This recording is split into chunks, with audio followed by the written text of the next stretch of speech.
I've been threatening to make this video forever. I've actually attempted to shoot it a number of times in very scenic locations. As you can see, that failed because it was raining when I was trying to film it and I didn't like it.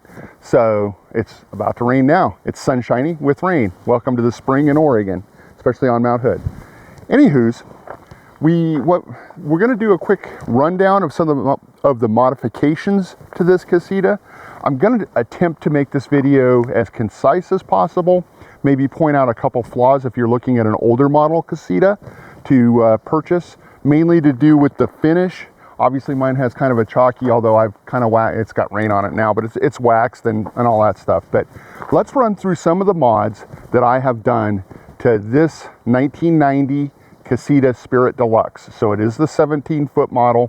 It has the bed in the rear that folds up into a dinette, as well as the dinette on kind of the driver's side, and then the kitchen and all the fridge and all that stuff's on the passenger side, or the door side, if you will.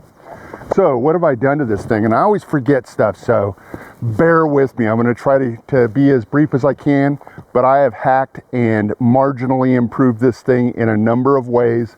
Some were super successful. I'll kind of point those out. Some were not as successful. I will point those out as well. So here's what we're looking at. As you may or may not know, Casitas did not always come with a roof-mounted air conditioner. So this model here is a 1999, I believe in about 2002-ish, they changed. And I'm not a Casita expert, nor am I an RV expert. I'm just a guy that owns one. So this cover here covers a vent that has a window unit air conditioner on the inside of the trailer. I have fought with this cover because it didn't have one when I got it. I made one out of vinyl that, well, somewhere it's on I-84 in Central Oregon. Let's put it that way. So anyways, I had this old scrap of canvas laying around. I went on my Amazonian Wonder Woman website and ordered up these boat top snaps, and I replaced a couple of them because that's what it came with from the factory. This has worked out amazing. Moving on, we're just going to kind of walk around the exterior, by the way.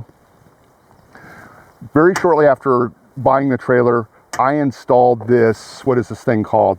This is a Stromberg tray. Again, available on your favorite website that sells everything. They'll deliver it right to your door. I don't have any complaints. I have mixed feelings. There may be mods in the future involving the height of this because it is adjustable. Well, using a Sawzall, it is adjustable. Or even kind of inverting this, getting another box to go below the propane tanks, raising them up, and doing away with this shelf. However, I have no complaints. It worked as advertised. I have a storage box. If you own a Casita or are thinking about owning a Casita, what you will realize is exterior storage of stuff is at a premium. So this is kind of a godsend. I made a whole video about this in which I put like a big 48-foot or 48-inch box on the front. That didn't work out, so I went down to Tractor Supply, Home Depot, wherever, and just bought a trailer tongue box. It's starting to rain in earnest now. I'm trying to talk quickly. We have a canvas cover on our propane tanks. The reason being, many people have the hard shell covers, and I've seen a variety of ways to mount those. Unfortunately, with the shelf, you can't really lift them off. They're kind of a pain. This is our second improved canvas deal. They're like 20 bucks on Amazon. They're not a big buy. So after that modification, we'll move down to the trailer frame. I haven't painted the whole trailer frame, although that's probably going to happen. I did, however, paint this front. It's getting a little chipped up now. Mod number whatever we're on, paint the tow ball thing. If you have a backup camera, that's super important because it makes you look like a rock star or a hero when you're backing up. Moving across, I did order, again, same Wonder Woman Amazonian situation. I got a trailer jack. It actually works fantastic. It's been on there for probably a year. I had some initial teething problems with the power supply due to my wiring. I have since wired it directly to the battery. Goes up and down. In fact, I can see, works fine. That's all good stuff. I added a fire extinguisher. We typically carry several fire extinguishers in addition to fire blankets. There's another fire extinguisher somewhere in the trailer. There's a big one in the vehicle that we tow with. I'm a firm advocate of carrying some sort of fire suppression. I'm not a firefighter, nor have I ever acted in that manner, but I like having that. And yes, there is no mount. It's just tie wrapped to the front of this shelf. It's been there for a year. When it expires, I'll clip those and take it off. My thought is I usually carry a pocket knife, and given enough adrenaline, I can jerk those little tie wraps right off. I've repositioned the camera, and this is where I've been the last few weeks of not uploading any content.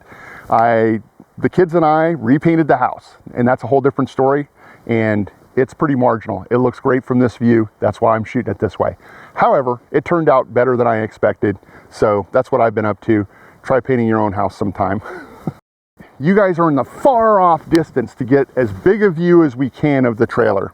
Starting from kind of front to back, another mod I didn't mention is I relocated the sewer pipe over here to hang on the rack, so you know, as you get older and a little bit chubbier, it's harder to bend down, so I thought that high mount, and that's actually worked out well. The majority of stuff we're going to see on this side is going to be on the roof. However, I would point out these nice little rubber gutters, again, off Amazon. They come with mounting tape, and I just put that because it's, again, I'm in the Pacific Northwest, so that's what I did. I originally had some leaking windows, which we'll get to, but let's talk about what's on the roof. I don't know if you guys can see it. However, there are 2 flexible solar panels. They are Renogy branded. Each panel is rated for 100 watts. You can see the wiring that I've cleverly concealed by tie wrapping it to the panels on the top. The bulkhead was also an Amazon purchase. It's been outstanding. I just ran the wires through the bulkhead, tightened her all up. I've had to re-waterproof it one time due to, again, my installation problems, my technical ineptitude, if you will. But that system's worked out great. We'll talk about more of that inside because there's been some major power upgrades, as well as a charge controller and DC to DC charger. However, from the exterior, the only other thing I would point out, 3 other things. The weather vents. This is an old trailer. It was out in the weather a lot before I got it. It normally is parked in this little shed here. The little weather vents on the top, they rotted out. Again, super easy. Bleep blooped it on my Amazon, zip zap, and they showed up a couple days later. I re-screwed those up. I think I made a video on that nobody watched, so whatever. Anywho's, that's the stacks or the vents on the top, the little white cap you can see up here. The other white cap in the back, if you remember any of my older videos, I had the big hood scoop thing on the back there. Well, that was covering an open hole in the ceiling that had my old 20-year-old, 25-year-old Max Air fan at the time. And so I've replaced that with a newer model. It now is a much lower profile, which I kind of dig. Obviously it's white. I don't know, I made a video about it. A few people watched that one, and if you did, thank you. But it went in, it didn't have all the functions I wanted, however, it does function as designed. The other thing, and if you watched any of the other videos, I've gone on this tangent a bunch, but I see on the forums, on the Facebooks, if you will, that people have a lot of questions about tires and wheels. This trailer was equipped with 14-inch wheels with, I believe, a 5-on-4.5 lug pattern, which is pretty common for older import vehicles, and domestic. Jeep Cherokees had them, Ford Rangers. However, we purchased these wheels brand new when we upgraded the tires. The tires I could go on at length. Suffice it to say, I believe they're a C-rated 215/75 15-inch BF Goodrich KO2 all-terrain tire. Not an off-road trailer, but she does see some gravel roads and that sort of thing, and I hate changing tires, and so I bought a truck tire. So yeah, I don't know if it affects gas mileage or whatever. This is a light trailer. I prefer to go overkill on this sort of thing, and that's what we did. Moving to the back, let's try to set up a camera where my old junky Jeep's sitting and do that. We won't talk about the pile of junk behind here. So mods to the rear, not a ton. And it's going to be difficult, or it's going to be impossible for you guys to see. However, I put new rear stabilizer jacks on the back. And when I say stabilizer jacks and you're unfamiliar with the term, There's two basic types of jacking systems in these trailers. Older model trailers had a very simple kind of swing in, swing out type of jack system, which is basically a tension-based jack. So you're not like jacking up the trailer. These are typically, if you talk to people, they like the scissor style ones that screw down and provide a little more positive situation. I like the older style myself because these are easily replaceable. They're super cheap, and well, and I got them super cheap, so there's that. But they go on and off pretty easy. They're easy to set up. Typically when I get to camp, and I should just make a setup video, but I typically lower the tongue, swing the jacks out, kind of preset them, and then get the trailer leveled front to back on the jacks. And that's that. But the big mod on the back of the trailer, you can't really tell. Hopefully you can't tell. As you can see, got our little rain gutters up here. The other thing I did was we had leaks in this window and that window on the passenger side. So what I did was I drilled the rivets out. You'll notice these are not rivets anymore. They're a 632 Torx button head screw.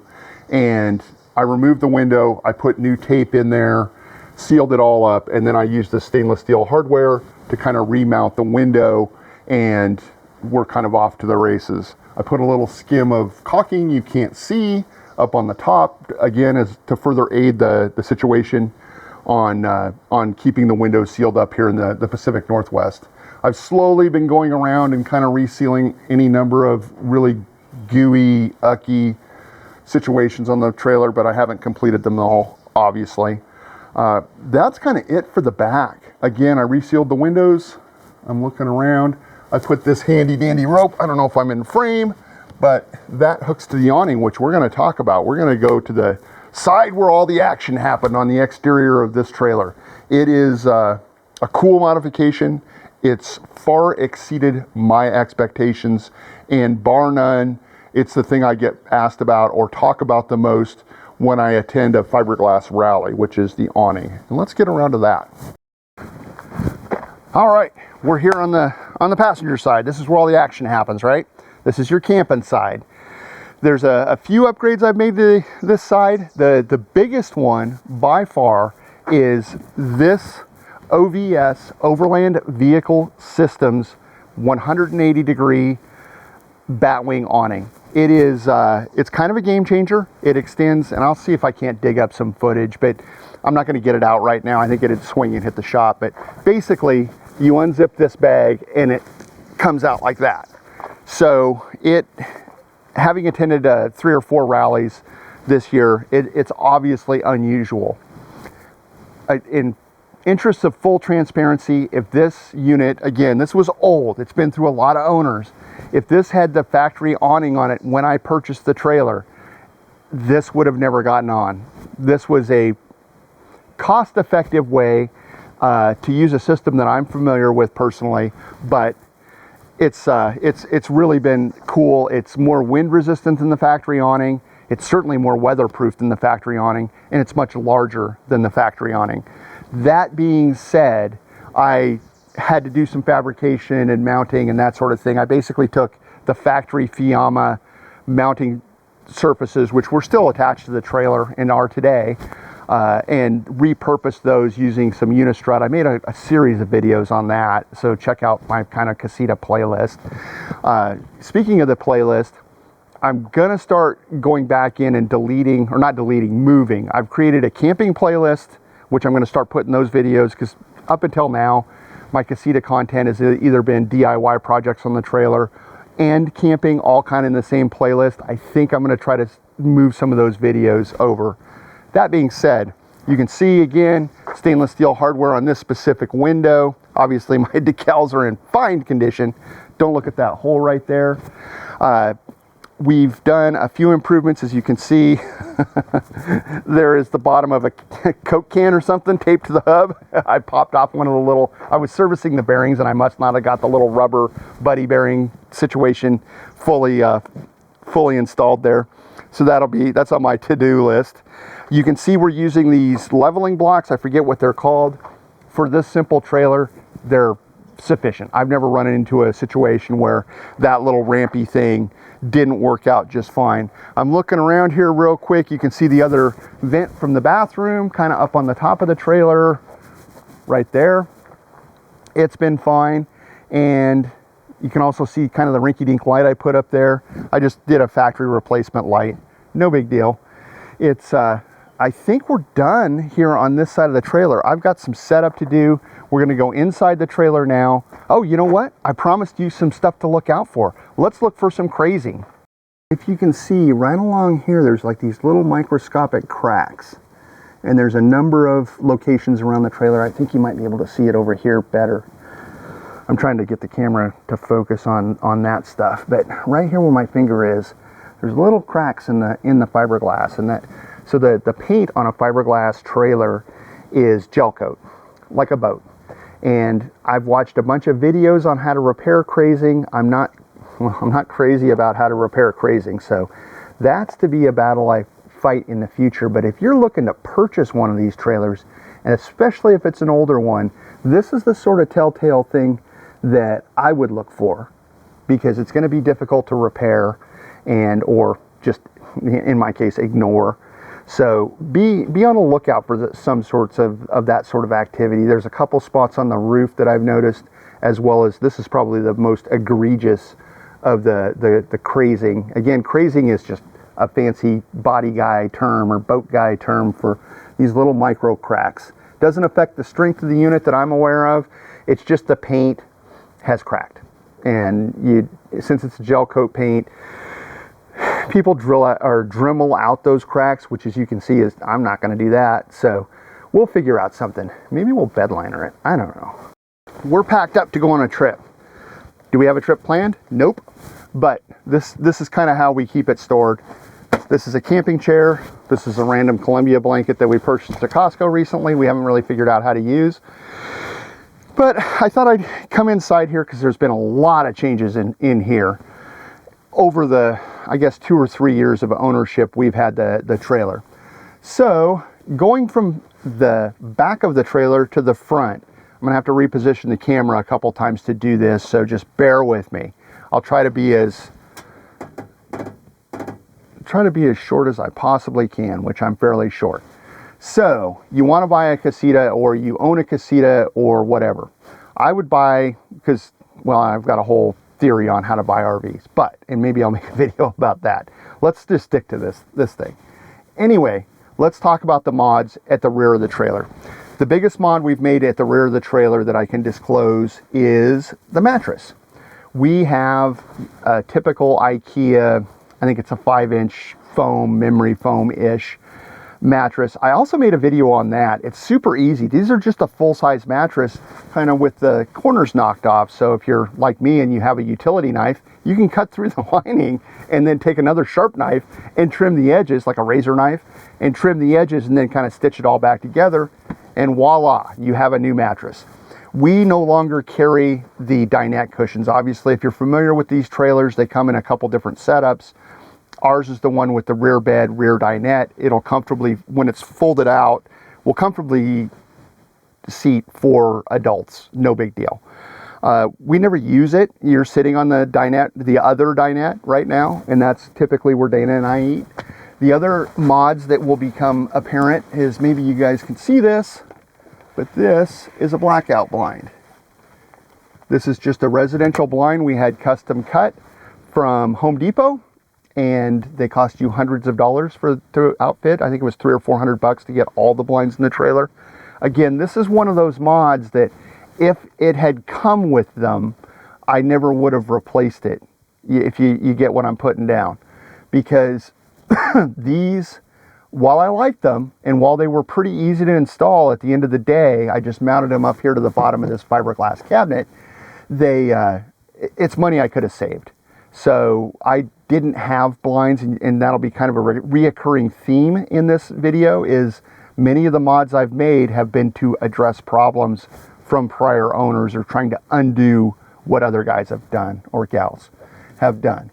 So anywho's, these blinds actually were a really good mod. Oh, they do this too. So I put refrigerator magnets with little clampy things. And then on the back side here is just a little fender washer that I double-sided taped in. And so they actually do clip into place like that. And then as a bonus feature, they do the upside down thingy. So great. I mean, I guess. Anyways, let's put that back up. We typically drive it with them up. As you can see, there's a big one back here, that sort of thing. Other than that, I think I got the mattress. Oh, it's staring me right in the face. In a normal casita, I could get over here and you couldn't see me because there's a wall here. I have seen online a million people go back and forth if this is a structural wall. It's like a big piece of particle board. Because mid-camping trip, I got frustrated and ripped that guy out. And now she's gone. The only other thing I would point out while we have this camera view, yeah, it's not structural, by the way. If this camera or this camper, trailer, casita, whatever, is relying on that little bit of particle board to support the ceiling, obviously we don't have a roof-mounted air conditioner, then you've got problems, because frankly, that's just silly. So yes, I took the wall out. I've been happy with that mod. So what else have I done? I don't. Can you guys see the fan? No, you can't see the fan. Anywho, we'll get into some other repairs. So down here at the bottom of your screen, you will see that we have a brand new thermostat. Again, a repair item, not a mod. However, up here, that's kind of probably blown out in your lens, is one of my favorite mods. So if you're over 5'8.5" tall, which I am lying about, but yes, I'm 5'8.5" tall. There is a big old school 1970s style fan that comes out to about here, and that has been removed. It provided much more space. You won't be able to see it, but I can see the burners and what's cooking on the stove. Not that I cook a ton, certainly not in the trailer, but we fixed that. The other thing we did is, as you know by now, I have a penchant for 632 button head screws, and I have a visceral dislike of pop rivets. So here, if you've got sharp eyes, you'll notice that same stainless steel hardware because the lid was all floppy. Didn't like that. Again, I'm also a big fan of the VHB tape, the double-sided industrial 3M Bigfoot or Sasquatch or whatever that tape is. Anyway, got our little roll there. Up here, once I took the hood out, I had a very unsightly hole in the wall. I just threw a quick aluminum cover and taped that up, and it's painted with copper spray paint that I had in the shop. I don't know what to tell you. It wasn't that exciting, but we'll look up at the van. Let's look at the fan install so you guys can see her from the inside. All right, just ignore any flaws in that situation. You can see she does the openy thing and closey thing, and it actually works. Whoops, whoop. There we go. See, she's fanning and it's quiet. My old one squeaked. That was no good. So we'll put that back down. I hate handheld shots, so we're gonna get rid of that. Let's see if we can move over to the fun side. I'll move into the daylight here. Whoa, we have an unsecured table. I need to fix that. So as you can see, we've got the blind, that situation going on.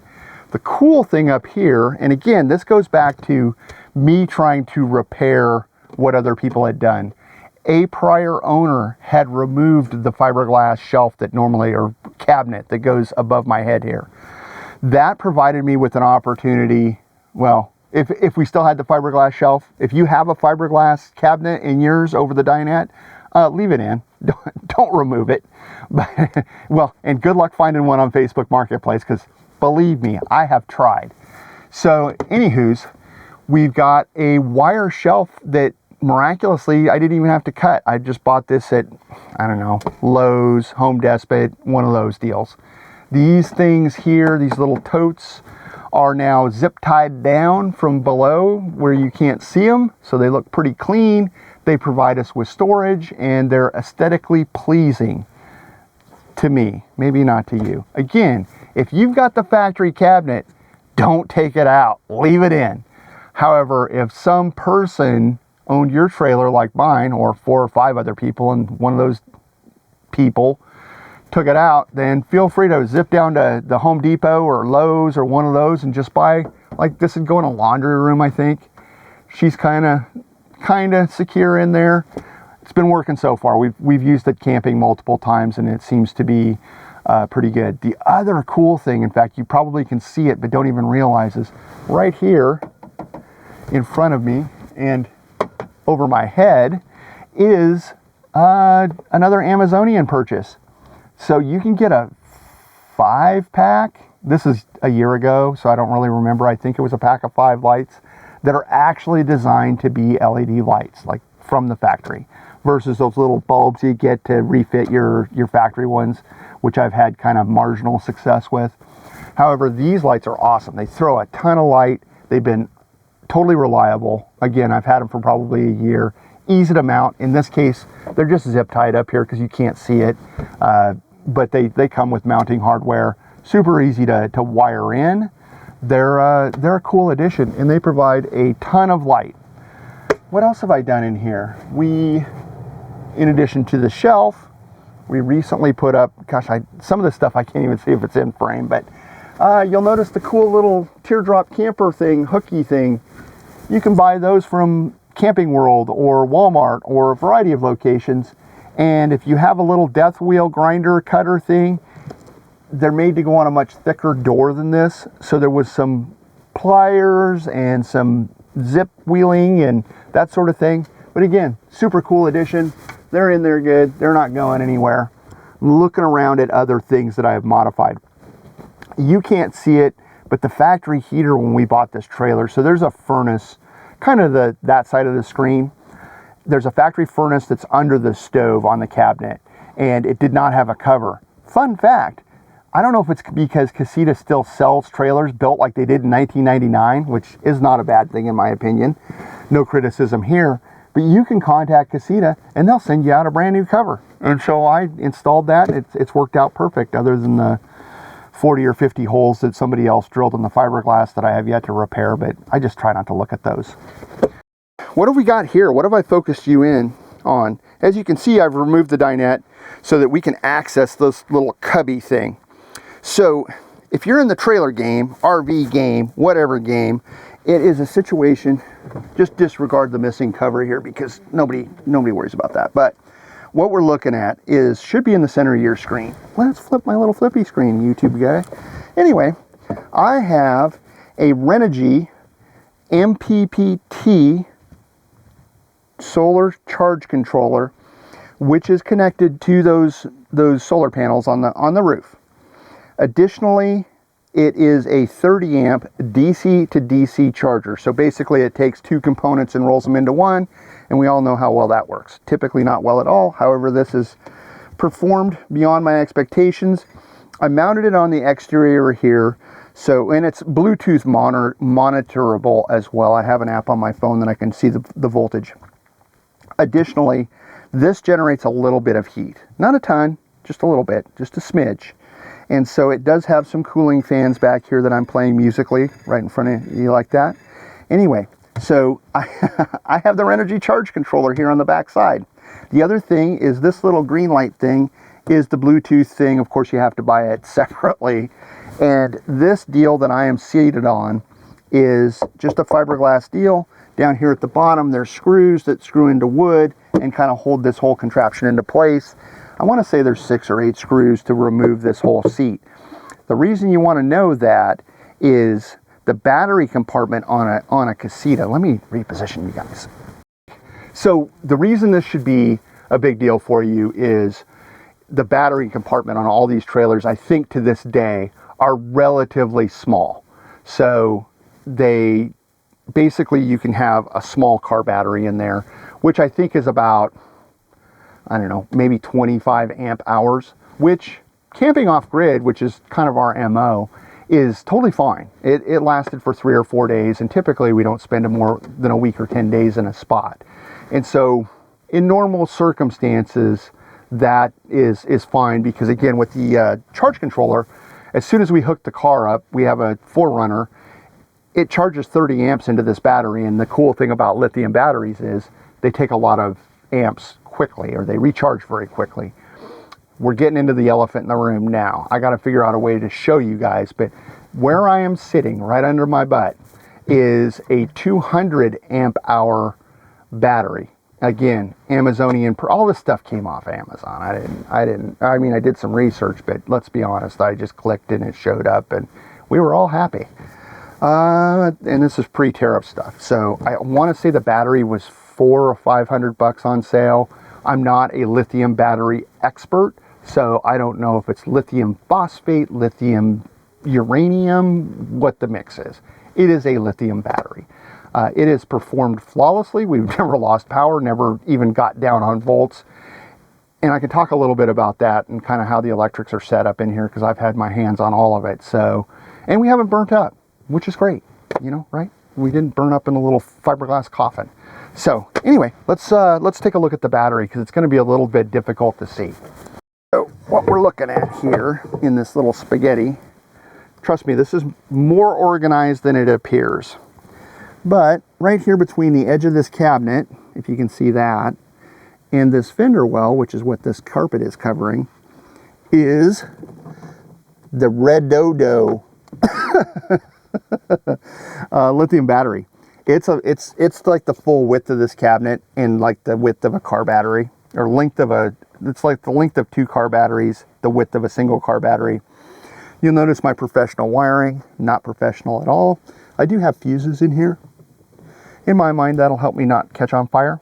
So yeah, that's it's right here behind the, right in front of the electrical panel, as you can see.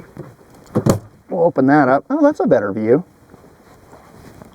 The old Redodo. And that is our lithium battery setup. Which again, big mod, took me a few days to install that.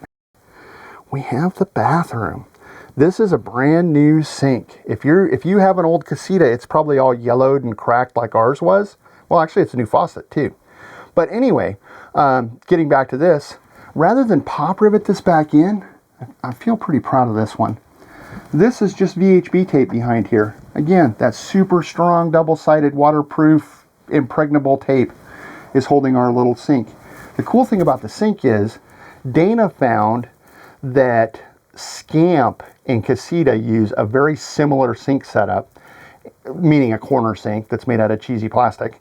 Anyhow, we could not get one of these brand new from Casita because they've changed the style. However, from Scamp, they sent us one right out. The faucet's another Amazonian thing.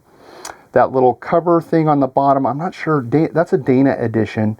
She put that in, and it has been working fabulously to hold toiletries. There's another little cup up there with our toothbrushes. And nothing to see back here. Oh, we've got a little shop caddy in there, and our toilet paper holder. Again, also available on Amazon. There's more stuff going on here than I remembered. Holy smokes. Oh, and the soap dispenser towel or soap bar holder thing. Dana's a lot of control with these mods, I got to tell you guys. You know, if you're watching this video, you want to go adventuring, you want to go camping, and that's awesome. I applaud that in however you do it. If you want a trailer like this, watch Facebook Marketplace. The cool thing about these trailers is they're affordable. You can go buy one of these brand new Casitas from the factory in Texas and spend pennies on the dollar in comparison to other brand new RVs that are not built to the same specifications as these are. If you're buying used, I've pointed out a couple things that I would look for if I was to do it again, which is mainly the crazing on the paint, just general repair, that sort of thing. We bought this for basically money that we had in our couch cushions and that sort of thing, because I'm super cheap and I don't mind getting my hands dirty, and obviously aesthetics aren't a huge thing for me, right? So the mechanics of it were good. The aesthetics I figure I could kind of work around, or let's be honest, ignore. But these things are a super affordable way to get out. This trailer's been to this point a dozen national parks, which if you've ever been to a national park and tried to camp, that can be a little bit space, like campgrounds weren't set up with a ton of room. So your monster RVs, and they're really dollar for dollar, in my experience, is not a kind of a cheaper way to get out and enjoy nature, whether you're a person that only does the glamping thing in powered sites at campgrounds, or you're a person that is fully off-grid all the time. They do both really well. You know, it's not a hangout in the RV situation. You got to have some outdoor living space to be pretty comfortable with yourself, kind of outside. You know, there's just not a ton of hangout space. However, what it does afford you is a place to go to the bathroom out of the weather. It gives you a nice dry place, ideally a nice dry place to sleep when the weather isn't so cooperative. It'll keep you warm. You can cook and eat inside the RV, which we've done, not frequently, but we have done it. We've eaten inside there more than we've cooked inside. Typically, the only time the stove gets used is for morning coffee. But having said that, you know, dollar for dollar, these things are a wonderful value. Whether you buy it brand new, the other good secret to these, so you're talking, secret to these is they hold their value. Much like an Airstream or any of the fiberglass manufacturers. Obviously, this is a Casita specific video. However, if you're looking at Scamps, Escapes, Bigfoots, all of the stuff I just said applies to those models as well. The cool thing about them is you can get into a brand new one, I think, Casita specifically, in the kind of mid 30 range, $30,000, $35,000, $40,000, which in the RV world is chump change. Used for an ancient one like I have behind me, which at this point in 2025 is 26 years old. It's older than 2 of my 3 children. The cool thing about these is there's still some value there. You know, obviously I'm not going to sell mine. I think we bought this one for about $10,000 as a fixer-upper. In the condition that you're seeing now, given the mods and things that I've done, it'd probably be a $12,000 to $15,000. It'd be kind of my sticky point on selling it. Think about another RV from 1999 that's a small travel trailer that you're going to spend $15,000 on. It doesn't exist unless it says Air and Stream somewhere in the title. So these represent that sort of value. They have great community support on these. Again, I don't know all the other makes and models of RV trailers out there. I would imagine they have their own Facebook groups and that sort of thing. However, in my experience, yeah, you got to create a Facebook profile, but that's an argument for a different day. There is 2 or 3 Casita Facebook groups where even if you're a brand new person, they're pretty kind, and you can post any number of silly questions or, you know, newbie type questions. And if you're a more advanced person, there's a lot of really knowledgeable people out there. And the other cool thing is the community that owns these trailers, much like the Airstream community, they have rallies and get-togethers and picnics and whatever. And honestly, I didn't think I was going to like those as much as I do, but Dana and I do enjoy going to those, just mainly so I can steal ideas from old people. They generally, there's a lot of older folks at these things, but I'm in my mid 50s. If you're watching this and you're 20, just laugh. It's fine. But there's a lot of people with a lot of experience. The cool thing about Casita is my 1999 fits right in with the 2025s. They look the same. They basically build the same trailer, which to me is a benefit. It means they were doing stuff right.